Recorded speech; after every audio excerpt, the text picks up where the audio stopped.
সবাইকে and welcome back to my new blog. কেমন আছো তোমরা সকলে? আশা করছি সকলে খুব ভালো আছো, আমিও বেশ ভালো আছি।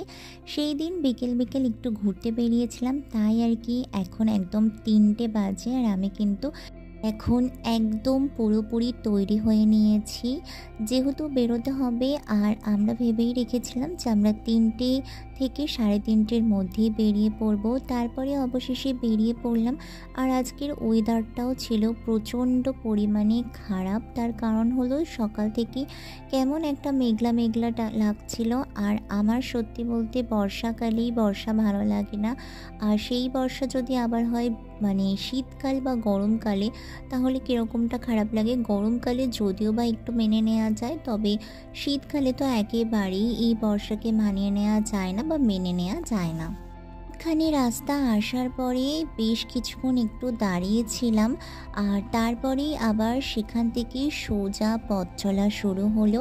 আর আমার না এই জায়গায় মানে কলকাতার দিকের প্রতিটা রাস্তাই আমার এত ভালো লাগে, ভীষণ ভালো লাগে। আর আজকে আমি যেই জায়গায় যাচ্ছি, এই জায়গায় যাব বলে অনেক দিন থেকেই আমি প্ল্যান করে রেখেছিলাম, কিন্তু সময় হয়ে উঠছিল না। অবশেষে আজকে ভাবলাম যাই গিয়ে ঘুরেই আসি। আর হুট করেই প্ল্যানিং হয়েছে। আর আমাদের এমনই হয়, আমরা আগে থেকে কোনো রকম প্ল্যান করি না, হঠাৎ করে মনে হয় আর তল্পি তল্পা গুটিয়ে একদম সেই জায়গায় গিয়ে পৌঁছাই। আর নিজেদের নির্দিষ্ট গন্তব্যে পৌঁছানোর আগেই কেমন যেন আকাশে একটু একটু করে বৃষ্টির ফোঁটা পড়ছিল, সেইটা আমার কপালে চিন্তার ভাঁজ ফেলেছিল। আমার তো একদম অস্বস্তি লাগছিল, মনের মধ্যে ভীষণ পরিমাণে টানাপোড়েন চলছিল। ভাবছিলাম এই বুঝি জোরেই বৃষ্টি চলে আসবে, কিন্তু বড় মা আমাদের সহায় আছে, তাই আর কি সেইভাবে বৃষ্টি আসেনি। ওই আর কি 2-4 ফোঁটা পড়েছিল, তারপরে আবার নর্মাল হয়ে গিয়েছিল। আর আজকের ওয়েদারটা যেহেতু ভালো ছিল না, তবে রোদ্দুরটা কমও ছিল। আর এদিকে ছবি ফটো এগুলোও কিন্তু মোটামুটি বেশ ভালোই এসেছিল। আমার আসলে যেগুলো নিয়ে ভয় ছিল সেগুলো কোনোটাই হয়নি। অবশেষে আমরা সেই জায়গায় চলেই আসলাম। আর ভেতরটা দেখো কি সুন্দর, পরিষ্কার পরিচ্ছন্ন। আসলে আজকে আমি কোথায় এসেছি চলো এবার তোমাদের সাথে সেইটা বলেই দিই।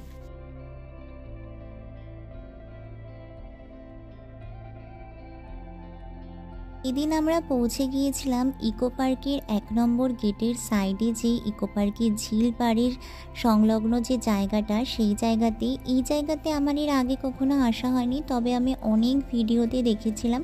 আর এই জায়গাটা কিন্তু অসম্ভব সুন্দর, একদম ফাঁকা নিরিবিলি, ভীষণ সুন্দর। এখানে অনেক মানুষজনই ছিল, কিন্তু জায়গাটা যেহেতু ফাঁকা ফাঁকা, এই জন্যই আর কি বেশি ভালো লাগছিল।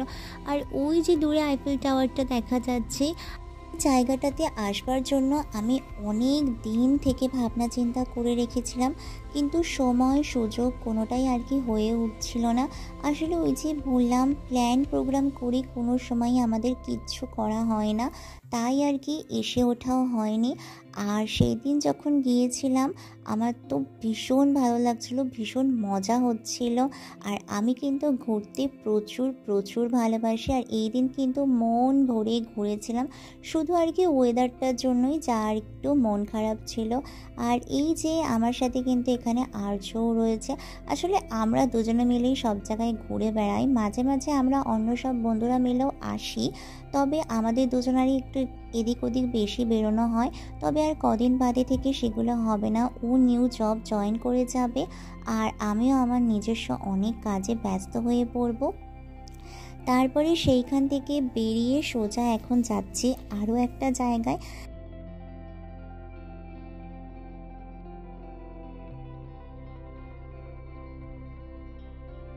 আসলে যেই জায়গাটায় যাচ্ছি, এই জায়গাতে আসবারও কোনো রকম কোনো প্ল্যানিং ছিল না, কিন্তু যেহেতু আজকে অনেক তাড়াতাড়ি আমরা এখানে এসেছি আর এখান থেকে ঘুরে টুরে বেরিয়েও গিয়েছি, তাই আর কি ভাবলাম পাশেই যেহেতু ওই জায়গাটা, তাই একটু ঘুরে আসা যাক। সেই সবই তোমাদের সাথে শেয়ার করব, কিন্তু আজকের এই ব্লগে আর নয়, শেয়ার করব তোমাদের সাথে পরের কোনো ব্লগে। তো চলো আজকের ভিডিওটা এখানেই শেষ করছি। ভিডিওটা ভালো লাগলে প্লিজ একটা লাইক করে দিও, আর আমার চ্যানেলটাকে অবশ্যই করে সাবস্ক্রাইব করো। দেখা হবে পরের কোনো ভিডিওতে, ততক্ষণ সুস্থ থেকো, সাবধানে থেকো, ভালো থেকো। তো চলো আজকের মতো এখানেই শেষ করলাম, টাটা।